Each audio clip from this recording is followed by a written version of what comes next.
Assalamu alaikum students. In this video, we will discuss cystic fibrosis. It is also known as mucoviscidosis. म्यूकोविसिडोसिस का मतलब होता है एक ऐसी डिजीज़ जिसमें थिक और स्टिकी म्यूकस रिलीज हो.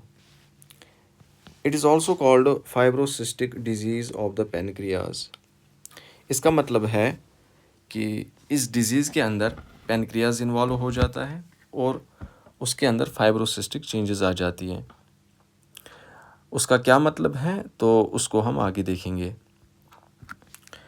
It's a chronic multi system autosomal recessive disorder characterised by the dysfunction of the exocrine glands of the body.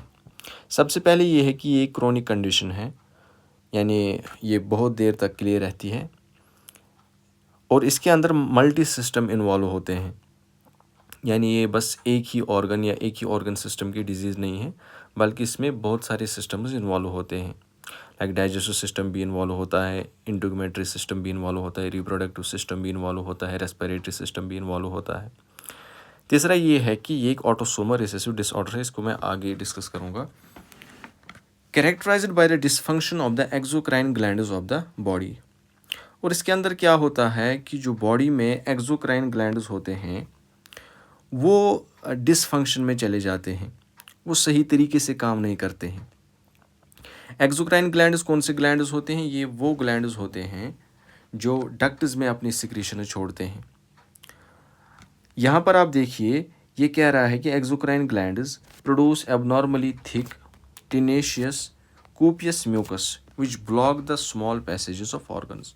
होता ये है कि जो एक्सोक्राइन ग्लैंड्स होते हैं वो बहुत ही ज़्यादा ऐसा म्यूकस छोड़ते हैं जो थिक होता है और टिनेशियस यानी स्टिकी होता है.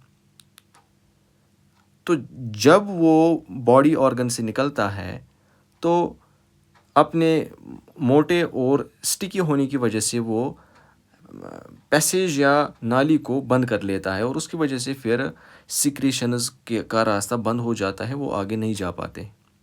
ठीक है, which blocks the small passage of organs. मैं आपको यहाँ पर इसकी एक पिक्चर भी दिखाऊंगा. अब देखिए, ये है सिस्टिक फाइब्रोसिस. आप यहाँ पर देख सकते हैं कि ओपन एयरवे कैसी होती है और फिर जब एयर फ्लो इसके अंदर होता है तो वो आसानी से होता है. और यहाँ पर सिस्टिक फाइब्रोसिस के अंदर चूँकि एयरवेज क्लोज हो गई हैं तो फिर एयर फ्लो पोर हो जाता है. ठीक, एयर को अंदर बाहर का रास्ता कम हो जाता है. सो यही होता है सिस्टिक फाइब्रोसिस के अंदर और यहाँ पर बस रेस्पिरेटरी सिस्टम को दिखाया गया है.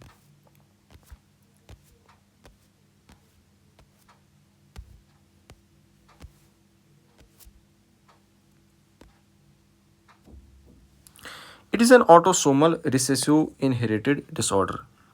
ये एक ऐसा डिसऑर्डर है जिसके अंदर ऑटोसोमल क्रोमोसोम्स इन्वॉल्व होते हैं. और कौन सा क्रोमोसोम इन्वॉल्व होता है? Chromosome number 7. Chromosome number 7 sex chromosome नहीं है, which means it is an autosomal chromosome. और इस क्रोमोसोम के ऊपर जो एबनॉर्मल जीन होता है वो रिसेसिव होता है, डोमिनेट नहीं होता है. ठीक, यहाँ पर इसने बताया है कि the abnormal gene is present on the long arm of chromosome number 7. ठीक, क्रोमोसोम नंबर 7 के लॉन्ग आर्म पर ये एबनॉर्मल जीन होता है. दूसरा ये है कि ये डिसऑर्डर एक इनहेरिटेड डिसऑर्डर है, यानी ये पेरेंट से बच्चों को लग सकती है और उन बच्चों से तो अपने बच्चों को लग सकती है. फिर आइए क्लिनिकल मैनिफेस्टेशंस की तरफ, यानी इस पर्सन में क्या साइन एंड सिम्टम्स होंगे. तो ध्यान रखिए कि रेस्पिरेटरी सिस्टम की अगर बात की जाए तो deposition of the mucus in the airways causes bacterial colonisation which result in lung tissue damage. जैसा कि आप जानते हैं कि इसके अंदर जो एयरवेज होती हैं वो थिक म्यूकस सिक्रीशंस की वजह से ब्लॉकेज क्रिएट कर लेती हैं, एयरवेज शॉर्ट हो जाती हैं. ठीक है, दूसरा उसके साथ ये होता है कि जो म्यूकस वहाँ पर जमा हो जाता है उस म्यूकस के ऊपर फिर बैक्टीरिया बैठ सकते हैं, which we call bacterial colonisation, which result is in lung tissue damage. जब उन्होंने वहाँ पर कोलोनाइजेशन किया, यानी वो वहाँ पर बैठ गए, उन्होंने अपने बच्चे भी बना लिए, ठीक, अब वो इन्फेक्शन करने लग गए, इन्फेक्शन करके अब वो लंग टिश्यू को डैमेज करेंगे, ये तो सीधी सी बात है। इसके बाद पल्मोनरी हाइपरटेंशन भी इसके अंदर हो सकता है। पल्मोनरी हाइपरटेंशन का क्या मतलब है कि हाइपरटेंशन हो जाएगा लेकिन लंग के ब्लड वेसल्स के अंदर, और वो इसलिए होगा क्योंकि कोर पल्मोनल होगा। Cor pulmonale is a condition which in the common language we call as right heart failure, ठीक है, राइट हार्ट फेलियर हो जाएगा। तो इसकी वजह से पल्मोनरी हाइपरटेंशन की वजह से core pulmonary right heart failure हो जाएगा, ठीक है। पल्मोनरी हाइपरटेंशन यानी ब्लड वेसल्स जो लंग्स की हैं उनके अंदर ब्लड प्रेशर बढ़ गया, ठीक, और फिर right side of the heart पर दबाव पड़ेगा, ठीक, और उसकी वजह से फिर हार्ट ब्लड को आगे पंप नहीं कर सकेगा, और उसी को हम राइट हार्ट फेलियर कहते हैं। ऐसी एटेलेक्टेसिस भी हो सकता है, न्यूमोथोरैक्स भी हो सकता है, डिस्निया भी हो सकता है, क्लबिंग ऑफ द फिंगर्स भी हो सकता है, ठीक है। एटेलेक्टेसिस का क्या मतलब है? एटेलेक्टेसिस का सिंपली मतलब है कि जो अल्वियोले हैं वो सिकुड़ जाएंगी, कलैप्स हो जाएंगी। Collapsing of the alveoli is known as atelectasis. Pneumothorax का क्या मतलब है? अच्छा, पहले ये जानते हैं कि ऐसा क्यों होगा। देखिए, यहाँ की एयरवेज जो है ब्लॉक हो जाएंगी, फिर एयर अंदर नहीं आएगा, एयर अंदर नहीं आएगा तो ये जो अल्वियोला है ये शॉर्ट हो सकते हैं, उसी को हम कलैप्सिंग ऑफ द अल्वियोला कहते हैं, और उसी कंडीशन को एटेलेक्टेसिस कहते हैं। न्यूमोथोरैक्स हो सकता है। न्यूमोथोरैक्स क्यों होगा? न्यूमोथोरैक्स सबसे पहले किसे कहते हैं? न्यूमोथोरैक्स इज सिंपली कि जो लंग के बाहर प्लूरल स्पेस होती है उसके अंदर एयर आ जाता है, ठीक। देखो, यहाँ पर जब एयरवेज ब्लॉक हो गई, कम एयर अंदर आएगा, उसकी वजह से एटेलेक्टेसिस यानी अल्वियोले कलैप्स हो जाएंगे। उस कलैप्सिंग की वजह से कभी कभार अल्वियोले फट भी सकते हैं और एयर बाहर छोड़ के न्यूमोथोरैक्स कॉज कर सकते हैं। आप यहाँ पर देख सकते हैं, सॉरी, अब देखिए, ये होता है क्लबिंग ऑफ फिंगर्स, ठीक है। इस पेशेंट के अंदर फिंगर्स भी मोटे हो जाएंगे, फिर बाहर की ओर निकलने लगेंगे। ये मैं बताऊंगा अभी आपको ऐसा क्यों होता है।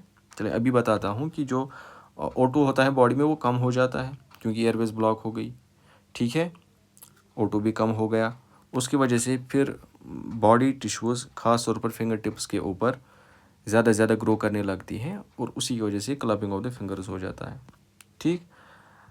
अच्छा, आप देखिए यहाँ पर, आप अगर आपको प्लूरल स्पेस नज़र आ रही है तो इसी प्लूरल स्पेस के अंदर ईयर आ जाएगा, ठीक है। दिस इज हफिंग एक्सरसाइज, हम इसके बाद पढ़ेंगे। डिस्निया हो जाएगा, ठीक है।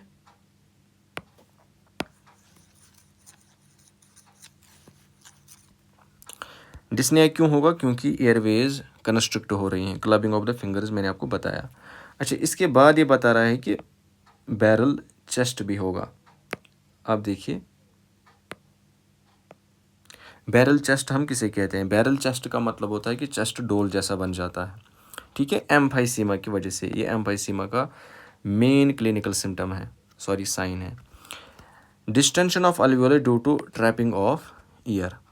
अल्वियोले के अंदर ईयर फंस जाता है, ठीक है। आपने देखा कि एयरवेज कंस्ट्रिक्ट हो गई तो अल्वियोले के अंदर जो O2 है उसको अब बाहर निकलना मुश्किल हो जाएगा, कुछ O2 अब उसी के पास बचेगा, ठीक। उसकी वजह से वो कॉन्स्टेंटली बाहर की ओर डिस्टेंडेड रहेंगे और फिर वापस अपनी हैयत में नहीं आएंगे। उसी कंडीशन को एम्फाइसीमा कहते हैं। एम्फाइसीमा के अंदर फिर पर्सन का चेस्ट डोल जैसा बन जाता है, उसे हम बैरल चेस्ट कहते हैं। इसके बाद देखिए कि गैस्ट्रोइंटेस्टाइनल सिस्टम के अंदर कौन कौन से सिम्टम्स आएंगे। सबसे पहले है म्यूकोनियम इलियस। म्यूकोनियम इलियस का मतलब है कि जो न्यूनेट्स हैं, वो बच्चे जो 28 डेज तक के हैं, ठीक है, उनको म्यूकोनियम पास करने में दिक्कत होगी। म्यूकोनियम पहला वाला स्टूल होता है बच्चे का, ठीक। देखिए प्रॉब्लम क्यों होगी? प्रॉब्लम इसलिए होगी क्योंकि म्यूकोनियम जो है वो बहुत मोटा होगा। हमने कहा कि बॉडी में से सिक्रीशंस मोटी सूरत में बाहर निकलेंगी, ठीक, और वो चिपचिपे होंगे, आई मीन टू से स्टिकी होंगे, ठीक। तो जो यहाँ पर म्यूकोनियम बनेगा वो बहुत ही बल्कि और स्टिकी होगा, उसको बाहर निकालना मुश्किल हो जाएगा। बच्चा कुछ पास ही नहीं करेगा, ठीक है। तो यहाँ पर एक इलियस वाली कंडीशन पैदा होगी। इलियस का मतलब होता है कि बाउल मोटिलिटी लॉस हो जाएगी, ठीक है। अब जो बड़े बच्चे होंगे उनके अंदर क्या होगा, देखिए पहले intestinal obstruction due to thick intestinal secretion, उनके अंदर इंटेस्टाइनल ऑब्स्ट्रक्शन होगा, ठीक है। ये सीधी सी बात है कि जब स्टूल बहुत ही बल्की होगा और स्टिकी होगा, उसको पेरिस्टाइलिटिक मूवमेंट्स के थ्रू बाहर निकालना मुश्किल हो जाएगा। That will result into the intestinal obstruction. ऐसे ही रेक्टल प्रोलैप्स हो सकता है due to large bulk stools and increase intra abdominal pressure. देखो स्टूल बाहर नहीं निकल रहा है तो पर्सन ज़्यादा से ज़्यादा स्ट्रेनिंग करेगा, ज़्यादा से ज़्यादा कोशिश करेगा उसको बाहर निकालने के लिए, ठीक। वो ज़्यादा स्ट्रेन करेगा तो उन स्ट्रेन की वजह से पर्सन का रेक्टम ही एनस के बाहर निकल सकता है, क्योंकि ड्यू टू कॉन्स्टेंट स्ट्रेनिंग उसकी बॉडी में एब्डोमिनल प्रेशर बहुत बढ़ गया था। ऐसे ही है पैनक्रियाटिक फाइब्रोसिस। देखो मैंने इससे पहले भी आपको बताया था कि पैनक्रियाज पर बड़ा असर पड़ेगा। असर इसलिए पड़ेगा कि जो पैनक्रियाज है उसको अपनी सिक्रीशंस बाहर निकालनी है डक्ट के थ्रू, ठीक, लेकिन डक्ट फंसा हुआ है सिक्रीशंस की वजह से, ठीक। तो जब ब्लॉकेज आ जाएगी पैनक्रियाज अंदर ही अंदर इन्फ्लेमेशन में चला जाएगा। इन्फ्लेमेशन होगी तो आखिरकार क्या होगा, आखिरकार ये होगा कि पैनक्रियाज के अंदर स्कारिंग पैदा होगी। स्कार का मतलब है कि पैनक्रियाज का टिश्यू अब चेंज होने लगेगा दूसरे टिश्यू में। जब पैनक्रियाज रहेगा ही नहीं तो उसके जो काम थे वो कौन करेगा, कोई भी नहीं। पैनक्रियाज के क्या काम होते हैं, इंसुलिन सिक्रेट करना खास तौर पर, तो इंसुलिन अब कोई नहीं सिक्रेट करे। इंसुलिन सिक्रेट नहीं होगा तो डायबिटीज़ मेलाइटस होगा। डायबिटीज़ मेलाइटस उसी कंडीशन को कहते हैं कि इंसुलिन है ही नहीं, या इंसुलिन है वो अपना असर नहीं दिखा पा रहा है क्योंकि सेल्स रेजिस्ट कर रही है, ठीक। बहरहाल चिल्ड्रन में अगर डायबिटीज़ मेलाइटस होगा तो उसका एक कारण पैनक्रियाटिक फाइब्रोसिस भी हो सकता है, ठीक, due to this cystic fibrosis. अब इसके बाद बात करते हैं इंटीग्यूमेंट्री सिस्टम के बारे में। तो इंटीग्यूमेंट्री सिस्टम जो है ये हम सिकन वाले सिस्टम को कहते हैं, ठीक है। तो सिकन पर क्या असर पड़ेगा, याद रखिए कि इस कंडीशन के अंदर abnormally high concentration of sodium and chloride will be found in sweat, ठीक है। तो इस बच्चे का जो स्वेट होगा, पसीना होगा, उसके अंदर नमक बहुत होगा, ठीक है। और जब नमक उसके अंदर बहुत होगा तो बच्चे को अगर आप किस करेंगे तो आपको वो सॉल्टी टेस्ट होगा, ठीक है। तो ऐसा क्यों होगा, आई मीन टू से सोडियम और क्लोराइड क्यों ज़्यादा आएंगे बच्चे के स्किन के अंदर, जिसको हम अभी डिस्कस करेंगे। लेकिन सबसे पहले आते हैं रिप्रोडक्टिव सिस्टम के ऊपर। रिप्रोडक्टिव सिस्टम में भी सिक्रेशंस नालियों के थ्रू ही बाहर निकलते हैं। तो यहाँ पर जब वो नालियाँ बंद हो जाएंगी तो स्पर्म बाहर नहीं निकलेगा, तो मेल तो ऐसे में इम्पोर्टेंट नहीं होगा, ठीक है, लेकिन वो स्टेराइल होगा, बच्चा पैदा नहीं कर सकता है क्योंकि वाज डिफरेंस के अंदर ब्लॉकेज आई हुई होगी। ऐसे ही फीमेल्स में भी होगा कि उनका जो सर्विक्स होगा तो उसके अंदर भी मोटी सिक्रेशंस निकलेंगी, फिर स्पर्म का अंदर आना मुश्किल हो जाएगा, ठीक। उसकी वजह से भी स्टेरिलिटी आ सकती है कि वो बेबी को जन्म नहीं दे सकती है। तो प्रॉब्लम्स हो जाती है इसके वजह से हर एक बॉडी ऑर्गन के ऊपर, ठीक है। इसके बाद हम डायग्नोज के बारे में बात करेंगे। नाउ हाउ टू डायग्नोज कि किसी पर्सन को सिस्टिक फाइब्रोसिस है या नहीं है। तो सबसे पहले जो इसके अंदर टेस्ट होता है that is sweat chloride test. Sweat chloride test कौन सा टेस्ट है, बच्चे का हम पसीना लेते हैं, कितना पसीना ले लेते हैं, 75 mg, और ये पसीना लेना बड़ा मुश्किल है, ठीक है। इसके लिए आपने प्रोसीजर सीखना है विच वी कॉल पिलोकार्पिन आयोनटोफोरेसिस। देखिए पर्सन के अंदर जो स्वेट ग्लैंड्स होंगे उनके अंदर आप इलेक्ट्रिक करंट के थ्रू पिलोकार्पिन इंसर्ट कराएंगे।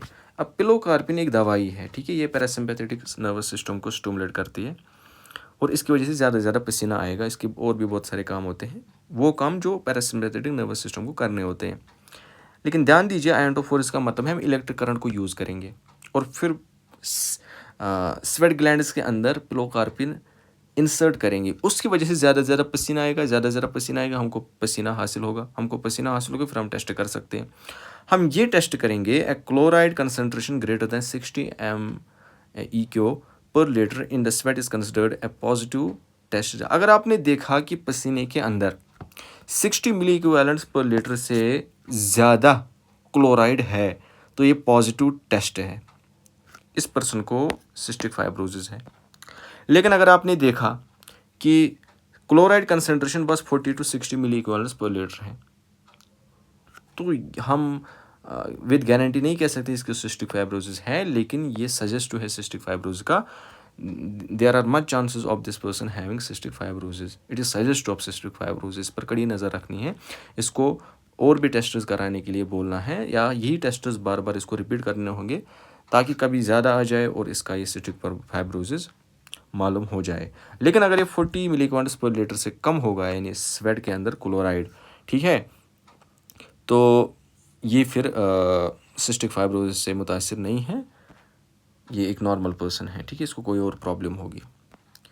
तो यहाँ पर आपने समझा कि जो स्वेट होता है पर्सन का उसके अंदर क्लोराइड बहुत ज़्यादा होता है, सोडियम भी बहुत ज़्यादा होता है। ऐसे ये मुझे आपको बताना था कि ये क्यों ज़्यादा होगा। असल में जब नॉर्मल प्रोसेस ऑफ स्वेटिंग होती है तो उसके अंदर स्वेट को स्किन तक पहुँचने में जो जिस प्रोसेस के थ्रू गुजरना होता है उस प्रोसेस में सोडियम और क्लोराइड फिर वापस रीअब्जॉर्ब हो जाते हैं। लेकिन सिस्टिक फाइब्रोसिस के अंदर क्या होता है कि जो स्वेट होता है उसका सोडियम और क्लोराइड वापस नहीं आ पाते हैं, ठीक है, वो रीअब्जॉर्ब नहीं होते हैं, ठीक, और उसी की वजह से इनकी कंसनट्रेशन स्वेट के अंदर बढ़ जाती है और ये कंडीशन पैदा हो जाती है। अब डायरेक्टली हम बात करते हैं मैनेजमेंट के ऊपर। मैनेजमेंट की जब हम बात करते हैं, हम कहते हैं कि हम पर्सन को एसिटाइलसिस्टीन देंगे। एसिटाइलसिस्टीन एक दवाई है। कौन सी दवाई है? एक म्यूकोलिटिक एजेंट। म्यूकोलिटिक एजेंट हम उस एजेंट को कहते हैं, ठीक, जो म्यूकस को लिसिस करे, ठीक है, आई मीन टू से म्यूकस को तोड़े, उसको पतला बनाए। और यहाँ पर म्यूकस मोटा होता है तो पतला बनाने के लिए हमें एसिटाइलसिस्टीन दे देना है। दूसरा ये है कि हमें पता है कि जो नालियाँ हैं वो बंद हो गई, उनमें ऑब्स्ट्रक्शन आ गई है, या डिफरेंट जो पैसेजेस हैं उनके अंदर प्रॉब्लम हुई है। ख़ासतौर पर जो रेस्पिरेटरी सिस्टम है उसकी अगर पैसेजेस बंद हो गई तो पर्सन को रेस्पिरेटरी प्रॉब्लम्स में मुब्तला करेगा। तो उसके लिए हमें पर्सन को कहना है कि आप पोस्टुरल ड्रेनेज करो, ठीक। हम पर्सन को डिफरेंट पोजीशंस में रखेंगे ताकि उसकी रेस्पिरेटरी सिस्टम के अंदर जो डिफरेंट सिक्रीशंस हैं वो अपनी जगह से हिल जाए, मोबिलाइज हो जाए और फिर हम उनको बाहर निकाल सकें। ऐसी जब हम उसको इन्हेलेशन देंगे तो मिस्ट इन्हेलेशन देंगे, तो मैंने इनको थोड़ा सा हाईलाइट किया है, ये कटा हुआ नहीं है, ठीक है, तो ये मैंने हाईलाइट करने के लिए किया है। तो मिस्ट इन्हेलेशन, हम उसको इन्हेलेशन देंगे, लेकिन ऐसा इन्हेलेशन जिसके अंदर मिस्ट हो, ठीक, इसकी वजह से उसके रेस्पिरेटरी चैनल्स को जो है मॉइस्चर मिलेगा और सिक्रेशंस लूज हो जाएंगे, पतली हो जाएंगे। ऐसी ब्रोंकोडायलेटर थेरेपी, ठीक, ब्रोंको जो है वो डायलेटेड फॉर्म में नहीं है, ठीक, उनको डायलेट करने के लिए आप ब्रोंकोडायलेटर्स देंगे, वरना वो कंस्ट्रिक्टेड फॉर्म में है, ठीक है। Advise forced expiratory techniques huffing to mobilize secretions. एक रेस्पिरेटरी टेक्निक है, आप समझो कि एक एक्सरसाइज है जो हम पर्सन को बताते हैं कि आप ये करके अपने सिक्रेशंस को बाहर निकाल सकते हैं। हफिंग हम इसको कहते हैं, ठीक, जिसका फोटो भी मैंने आपको अभी दिखाया था। देखो ये एक हफिंग एक्सरसाइज है, हफ करके इन सिक्रेशंस को बाहर निकालेगा।